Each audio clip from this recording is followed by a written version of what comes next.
Welcome, my friends, to another episode of Shoot First, Ask Questions Later. Today, we are joined by Rabbi Dan Margulies, and we are going to be talking about the tshuva of Rav Moshe Feinstein about whether animals, and in particular service animals, are permitted inside our holiest sanctums, inside the sanctuary of a shul. Now, Rabbi Dan Margulies is originally from Bethesda, Maryland, and serves on the Judaics faculty of the Berman Hebrew Academy in Rockville, Maryland. He received his BA in chemical physics and mathematics from Columbia University. And I understand that during your smicha studies, you formed a special relationship with Rabbi Simcha Kraus, Zichron Livracha. I know the loss is still in recent memory, and I want to wish you continued nechama. God willing, this learning we're going to do should serve as nachas for him. And in particular, I wanted to highlight that the Margulies family has a registered therapy dog named Menachem, and they work with local. Passed away. That's an old bio. Oh, it's an old. Oh, so now I have to continue Nechama. A lot of recent losses. Do you have a new? We did get a new dog, though we're not training him this time. It's too much work. Mm. But actually, in part, our experience with volunteering with a therapy animal is part of what inspired my original interest in research into this topic that we'll hopefully get into a little bit soon. Absolutely. And that's the direction I was going in, which is that when I bring people on to do chuvos, I've actually pushed away a lot of our guests from doing Igros Moshe. I feel like it's too much of a cop-out, but I actually was matir this one because I know that you're not just providing, first of all, God willing, B'shot Tavu Mitzlachas, your essay on the topic, which is very well researched, should be published soon. Keep an eye out for that, our listeners. Maybe reach out directly to Rabbi Margulies for it. But also, in addition to the scholarship, you bring the personal experience, which I think is very important for understanding the metzias of this tshuva. So without any further ado, maybe just give us a little bit of background about the notion of a service animal for those of us who aren't as familiar and what context we need. I think our listeners by now are hopefully familiar with Moshe Feinstein. For some reason, you just walked in onto this episode. He was the preeminent posek of 20th century, certainly Ashkenazic, certainly American Orthodoxy, but Rabbi Margulies. So what do we need to know? In terms of the question of service animals, I think there is a documented history throughout, even past several centuries, though scattered sources. The first real professional training programs for service animals for people with disabilities, as far as my research shows, were developed in Germany in the wake of World War I. Many veterans were returning from the war with serious disabilities and injuries. And there was this idea that dogs obviously can be trained for a variety of purposes. You can train a dog to lead someone who's blind, which is one of the first applications. And nowadays, there are many different service animals in use, both dogs, horses, and even other animals that can be used for a variety of assistive needs for people with disabilities, whether that's someone who's blind who needs guidance, how to navigate through their home or through the streets, but also service animals for epilepsy, who can alert when someone's having a seizure, service animals who can assist with mobility or accessing different things around the home for people who have other sorts of disabilities. So really, this is a question that Rav Moshe is going to focus primarily on a case of a seeing eye dog, service dog for someone who's blind, but obviously there are many other applications nowadays as well. In terms of the metzias, before we get into some of the post-game analysis of this, it's very important to understand that these animals are incredibly well-trained, incredibly professional when they're working, and they don't misbehave, they don't get distracted, they don't make a mess when they're on the job, and their owners and the trainers are very careful about when exactly they're allowed to behave in certain ways and keep them under control appropriately. Right, I imagine that's an important detail because, I mean, okay, I'm not gonna lie. I read the tshuva beforehand. I'm also preparing this for my Igros Moshe series with tradition. I imagine some of the opponents of the lenient position are going to raise the issue of the decorum of the shul, but I see you're preempting that already by mentioning that there's a difference between just a stam pet versus a professionalized trained service animal. 100%. We're going to see that the central halachic question that Rav Moshe deals with is the question of what's called kalos rosh in the synagogue. So kalos rosh means frivolity, acting in an appropriate way. that's where you would localize this question, presumably. It comes up in Megillah Daf Kaf Chet Amud Aleph. It comes up in the Yerushalmi, as we're going to see a very important discussion there.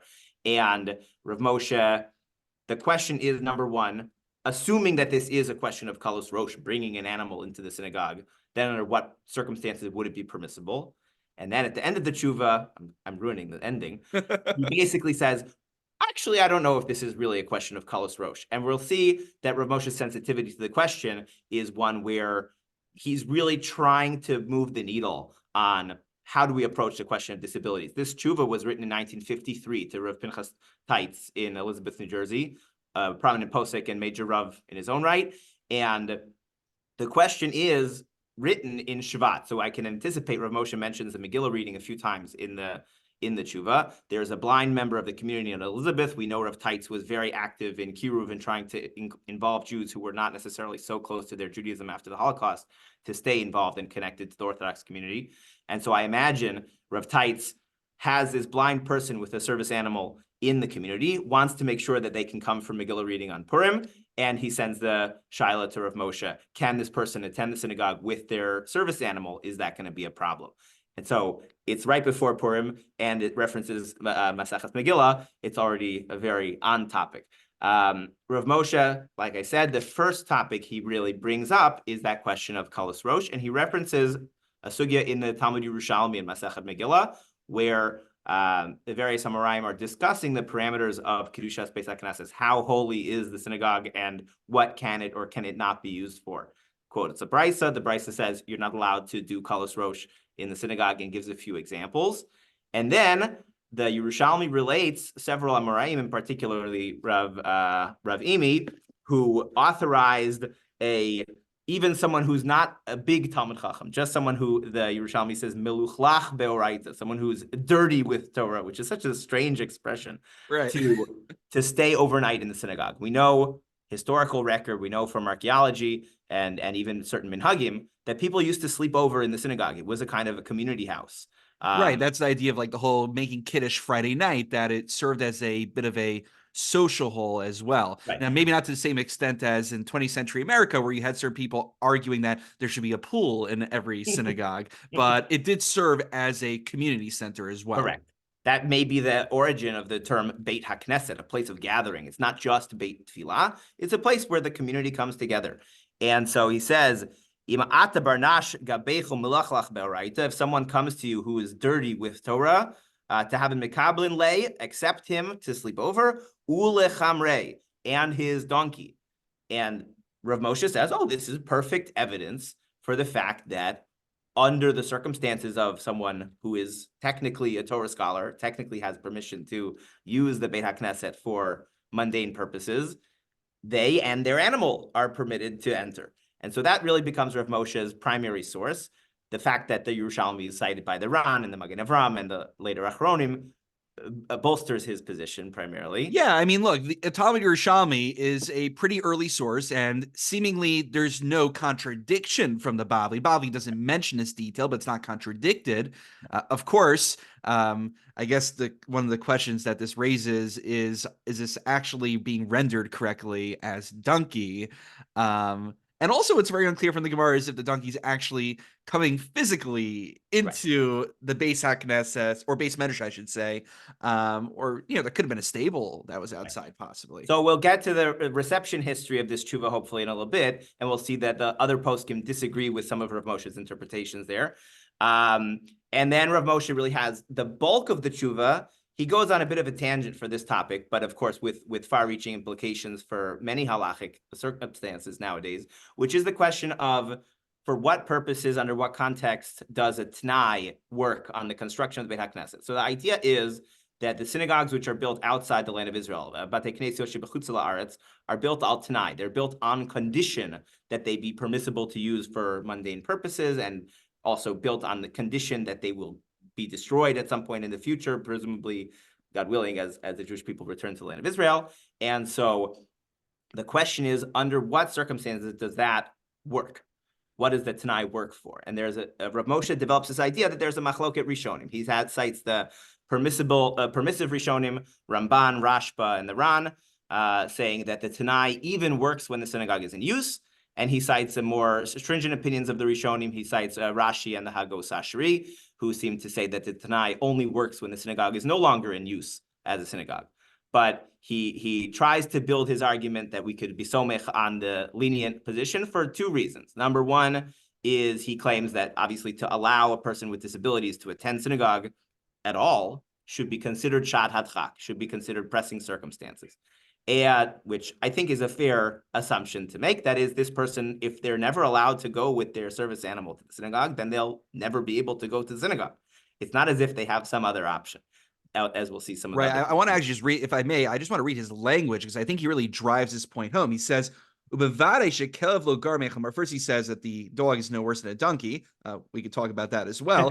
There's no greater extenuating circumstance than this. If we don't permit him to come in with his service animal, Yispatel kol yamav mitfila betzibor ukriyas Torah ukriyas hamagillah, as you mentioned, betzibor. He'll never be able to daven. He won't be able to come on the yom and the rayim either. And so there's, from a religious standpoint, that he's not going to be able to daven with the community and fulfill communal mitzvos. And also, he mentions the psychological distress, the agmas nefesh. That's the shas and chak we're dealing with over here. And he cites the fact that the Ramah in a somewhat much discussed minhag as well references the fact that it causes agmas nefesh, real pain for people to not attend the synagogue on certain times, Rosh Hashanah, Yom Kippur, when even there's not necessarily a halachic reason why it's better to go those days than other days, but there's a neshama reason, there's a religious reason. You know, if only we had that same feeling of agmas nefesh like every morning for Shachris. Right.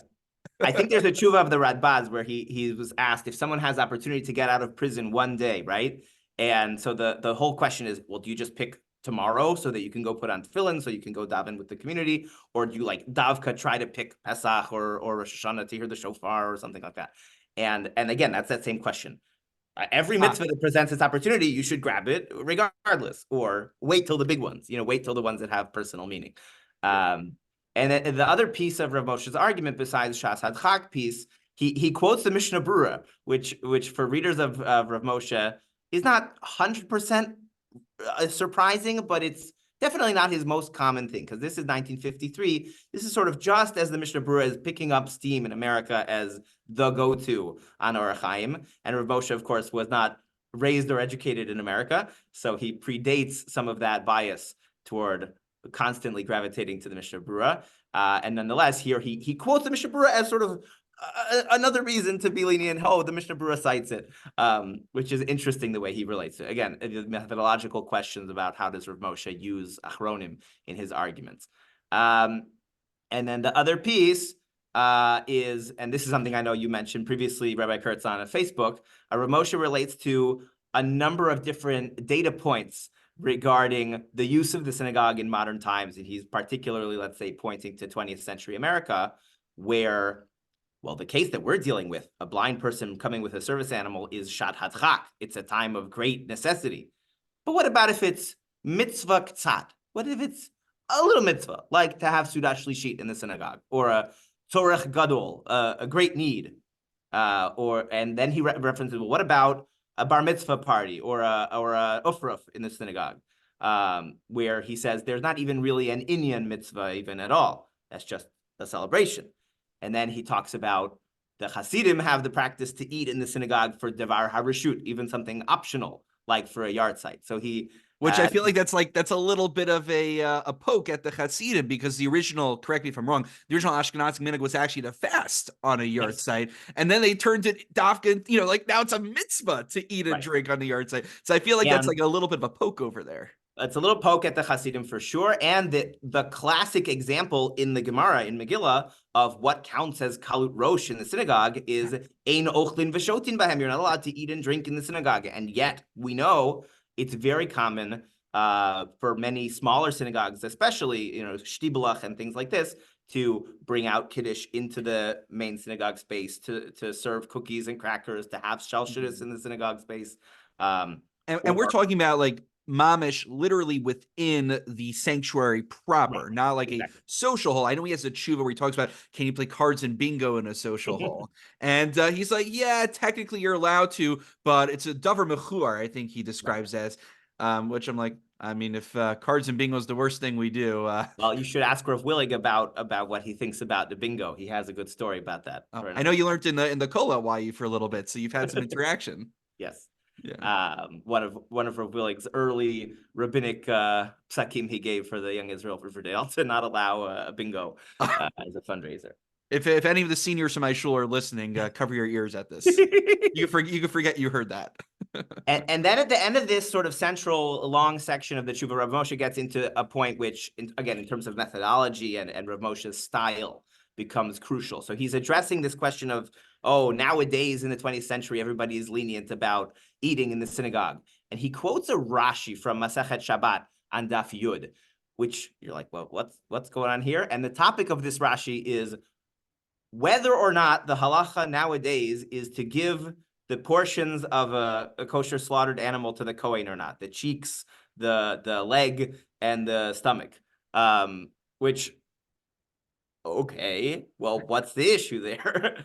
And Rav Moshe has, not Rav Moshe, Rashi has this very powerful line at the end where he's sort of discussing the evolution of practice. The Gemara quotes one opinion, the Gemara quotes a different opinion. It seems that the Gemara seems conclusive in the direction of we should give this to the Kohanim nowadays. That's how the Rambam paskins. That's how the Shulchan Aruch. The Rashi didn't know that, but Rav Moshe did. And Rashi at the end says, "V'chihechi da'achazu b'minhag b'reishit hagez." Now that the custom is to not give reishit hagez anymore, the first shearings of the sheep to the Kohen, which is a mitzvah d'oraisa. And he says, "Velo machina behu." The Amoraim didn't object to the dropping off of that practice. Since the current practice is to be lenient regarding these gifts to the Kohanim, we're not going to change the minhag either. And Rav Moshe makes this claim that this Rashi is like a crucial source for understanding we have to hold fast to the minhag. Now that the minhag is more lenient, we're not going to budge from that. This is really just like a crazy throwaway paragraph in here. I feel like whenever I hear people discuss this tshuva, and I appreciate that you did this, by the way, they jump to all of the relevant sources for dogs in particular. But this is actually the most, this has the widest implications. And not, forget about the dogs. This whole idea that Moshe says, oh yeah, there's like a Rashi over here that says that minhag can change, even when it's negative what everyone was doing before. And especially given, I don't remember all the citations offhand, but there's many tshuvos where Moshe really stands up for the integrity of minhagim. He thought minhag was really important. And then here he says, yeah, we could see Hasidim are eating food in the shtibel at a yard site. I guess the minhag changed based on this Rashi on Shas. It's just, it really blows my mind. I don't know what to make of it. He's willing to endorse the Hasidic practice because the minhag has changed to be more lenient, and we're okay with that. We're going to continue following the new minhag to be lenient. So one of my teachers, Rabbi Yehuda Sussman, who's the Rosh Yeshiva at Eretz Tzvi in Israel, he wrote his master's thesis on methodology of Rav Moshe, and he has some whole section in his thesis about this paragraph of this tshuva dealing with how does Rav Moshe use this Rashi, and I think he has citations to the Igros Moshe as well. I'll have to go double check. The academic side of it is not my expertise, but consult with Rabbi at some point if you'd like to hear his take on Rav Moshe as well. Obviously, a big expert in the field.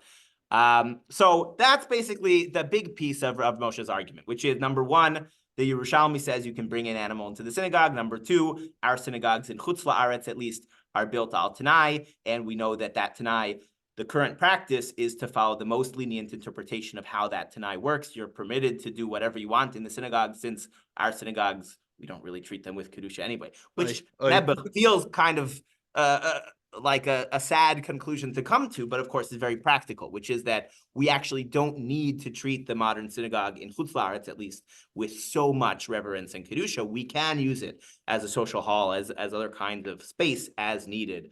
And therefore, bringing a dog in, if it's a problem of Kalus Rosh, is not a problem.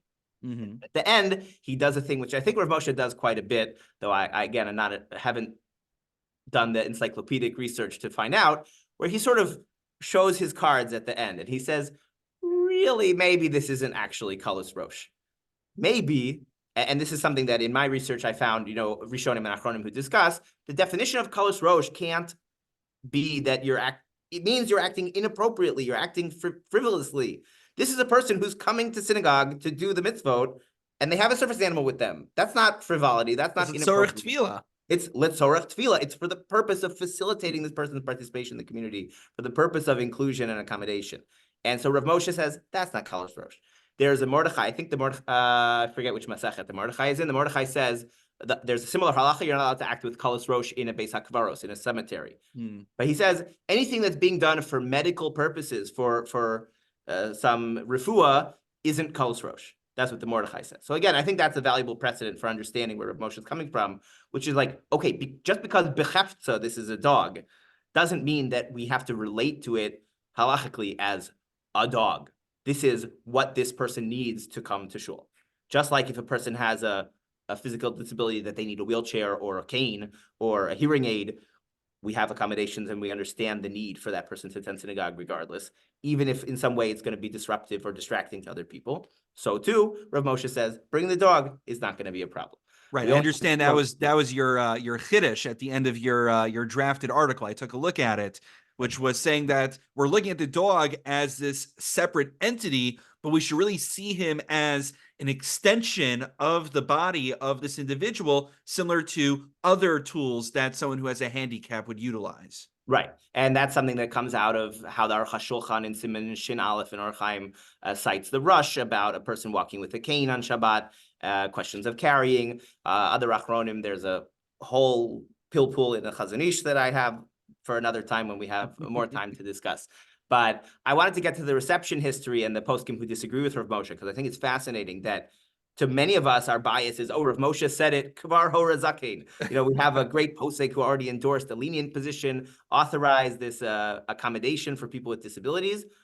A great number of poskim disagreed, both Ashkenazi and Sephardi, European, American, Israeli. So just to give you a list of some of them, the Chalkas Yaakov, that's Rav Mordechai Breish in Zurich, writing in the 20th century. We have Menachem Mendel Kasher, the editor of Torah Shlema, but was himself also a posek, involved with a number of serious halachic issues, writing in 20th century in Israel. He had a correspondence with the Lubavitcher Rebbe on this.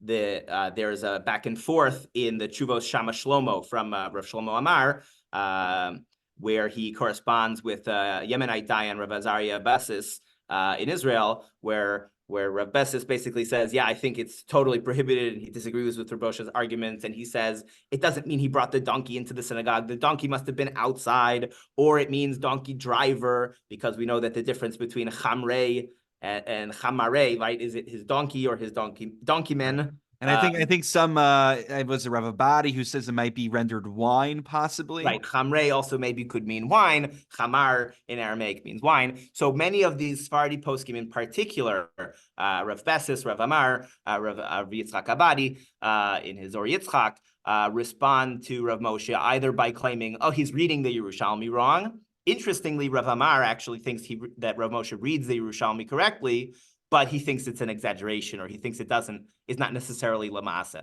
And so I think it's fascinating both historically and culturally to think about, number one, why is it that in the late 20th century, maybe 20, 30, 40 years after Rav Moshe published, is this still a live issue in Israel for Sephardi poskim?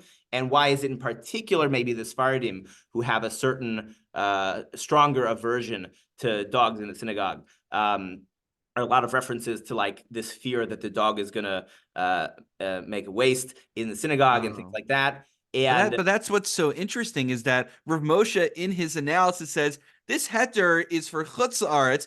Maybe it works for shuls in Eretz Yisrael. So it's not even like he's encroaching on the jurisdiction of the rabbis in Eretz Yisrael. Yet they seem to still be taking, maybe their Baal Batim are coming over saying, hey, this rabbi from America said we could do it. Why can't you be matered? If the Ashkenazim could do it, why can't us Sephardim, right?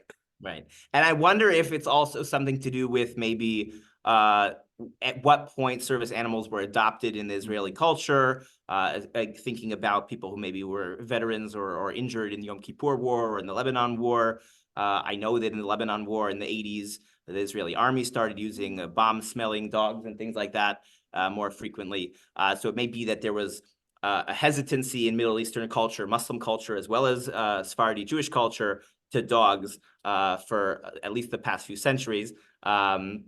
And there's a fear in Muslim culture. There's a lot of concern that dogs are haram, and so it may be that there's a stronger cultural aversion to this. And the American Ashkenazi community, sort of influenced by American pet culture, maybe have less discomfort, and so that's biasing the way they read certain halachic sources, perhaps. Yeah, and that's what I noticed. I took a look at Igros Moshe, which of course is not Rav Moshe directly. It's his posterity. I think it was Rav Mordechai Tendler, if I'm not mistaken, who wrote it or collected along with other family members. And there's like questions that are asked Rav Moshe about what do I do with my dog on Pesach if I'm giving him to a non-Jew to watch? What do I do if he has a tag? Is that an issue of the animal doing hotzah on Shabbos? And so in all these different responses that Rav Moshe gives, what I thought was noteworthy was what was missing from there. In none of those responses did he decide to get on a soapbox and editorialize about, wait, but why do you own a dog in the first place?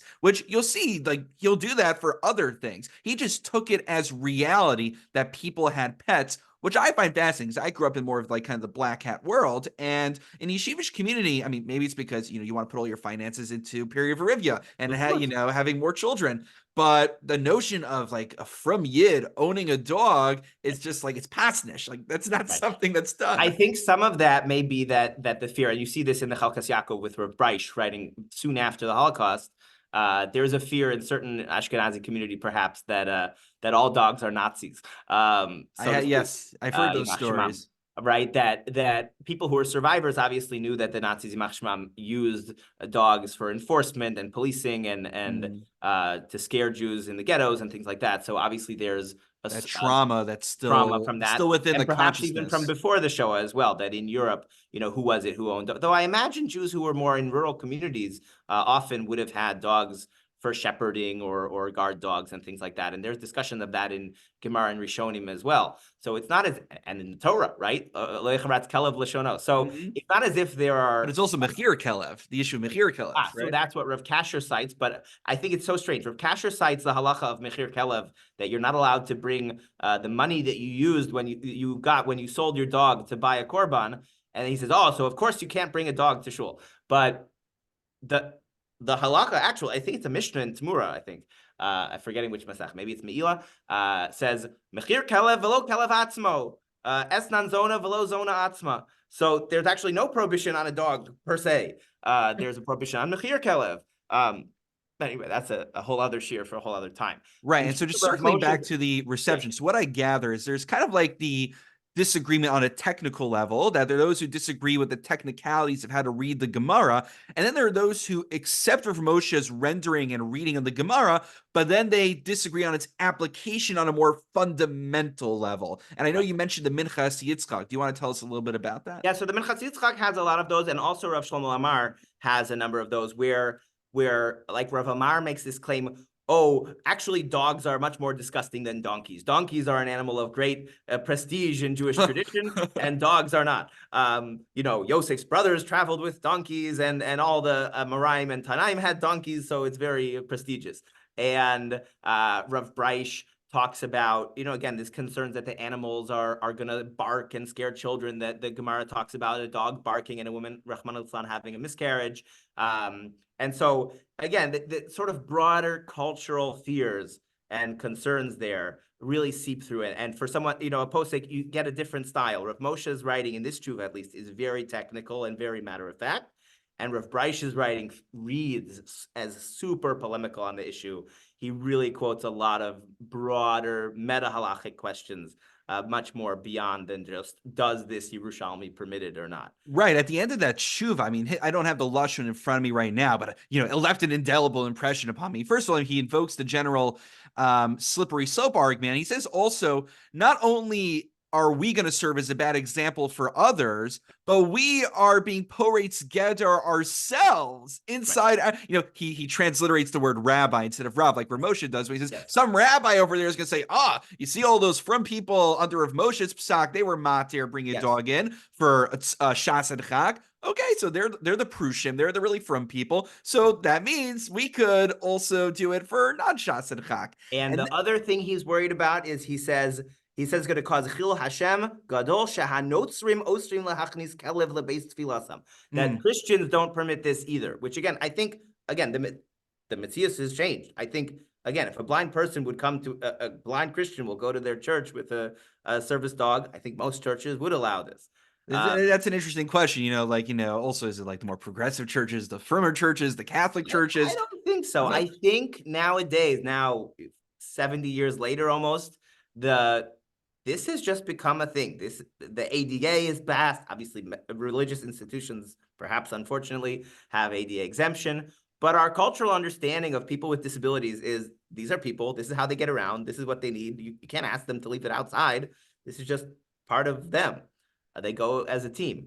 And Rav Breish at the end, he's so harif, and the conclusion comes so different because Rav Moshe's claim was this is a shas hadchak. This person is not going to be able to do mitzvot. It's going to cause agbas nefesh. And Rav Breish says, maybe summa pater mina mitzvot. Maybe you're blind, so you're pater from all the mitzvot. And it's like, that's not the part I was write that in this tshuva. It's so like. Right. So, okay, I'll just clarify. I thought you were getting to a different point. The part that I was very excited about was where he quotes Rav Moshe's own Hakdama against him. And he's like, I thought that there was a certain rabbi who wrote in his Hakdama to Igros Moshe about being really careful and deliberate before paskening something with very wide implications.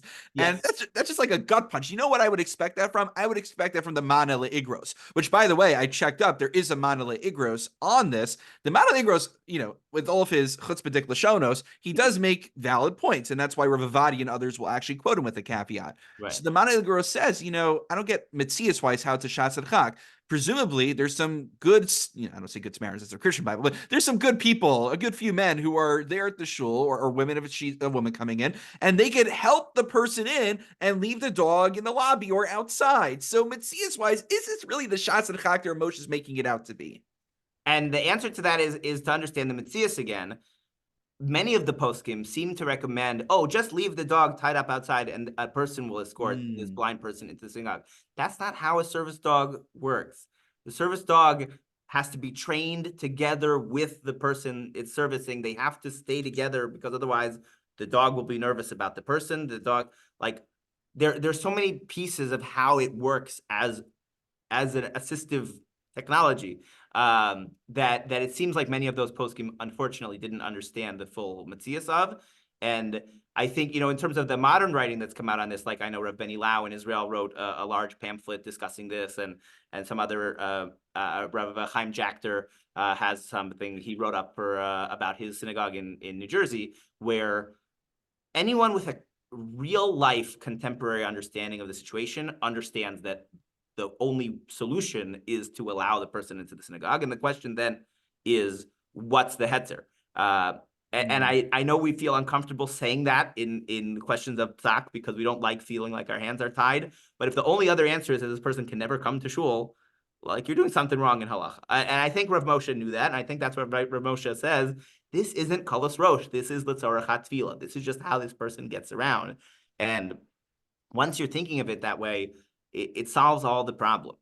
And obviously there's a lot more to be said about this topic. I've written a few pages long article about it. There are other arguments to make in defense of the practice, but the courage and the ingenuity of Rav Moshe, number one, to have the Yerushalmi at his fingertips. Number two, in 1953, to have the foresight and the vision, Chacham Einav Birosho, to know, Chacham Roes Hanolad, to know that this is going to be a major change in how people with disabilities are accommodated in public space, and to find a heter for it's so Rav Moshe, and it brings a smile to my face, and to take the Rav Moshe's religious leadership in that regard, that he sees, I'm going to write a letter to Rav Teitz and tell him that this is okay, and to make sure that this person can hear Megillah, and to make sure that this sets a precedent, at least for the American community, that this is how we make sure our synagogues are open to everyone who needs to come. I think that's a really important point. It speaks to the godless of Rav Moshe, and it also, I appreciate you bringing in the Matthias, which I didn't appreciate that. I was reading the reception history, the literature, criticizing Rav Moshe, like how could it not occur to Rav Moshe leave the dog outside? And then you come along and say, no, Rav Moshe actually probably understood the Matthias so much to the extent that that wasn't even a Havamina. So, Rabbi Margulies, I always say it's important that when people come on the podcast, they share something more that the listener could get than reading the tshuva themselves. I've certainly gotten something from this more than I would have gotten had I read it just myself like I did. So I also wanted to mention that I was going to say this in the introduction that I have to be Makar Tov. I think Rabbi Margulies is one of the people who makes me rationalize that all my time on social media is not necessarily Bittul Torah. To all of our listeners, you should check him out on Twitter and various platforms I where haven't been he. on Twitter now over a year, but at least Oh, okay. Well, you know what? I should learn from you, perhaps. well, we'll build off of that because it's a lesson we learned from Rav Teitz. Rav Pinchas Teitz was the first one to teach Gemara over the radio. He had a Motzi Shabbos shir on the radio in Yiddish teaching Gemara. And for the 1 year anniversary, when he celebrated the 1 year anniversary of his radio show, many great Gedolim came and spoke out. And I think it may have been Rav Kasher even who spoke at the reception and said it may have been for this reason that the radio was invented. That is to understand that the power of new technologies to share Torah, to bring people together, right? If social media is for schmoozing, then we should make sure that as much of the schmoozing as possible should be about learning Torah and teaching Torah, and to take inspiration from Rav Teitz, who was an incredible communal leader and posek in his own right, and incredible melamed to so many Jews after the Shoah. Of course, to consult with Rav Moshe on major question like this is incredible. And whenever new technology and new medium comes along, the podcasts as well, we have to make sure we infuse them with as much Torah learning as possible. And Rabbi Kurtz is someone who makes me always feel very self-conscious because he's incredibly productive, incredibly prolific, and generating so much Torah for the world. It's wonderful to learn with you and read with you. So Well, amen. And God willing, we should have many more occasions to learn together in the future. amen. And this is a kiyum of the legacy that you just outlined. I hope that we should be mekayim through this session, and God willing, many more to come. Yasher koach, Rabbi Dan Margulies, and take care. Thank you. Good.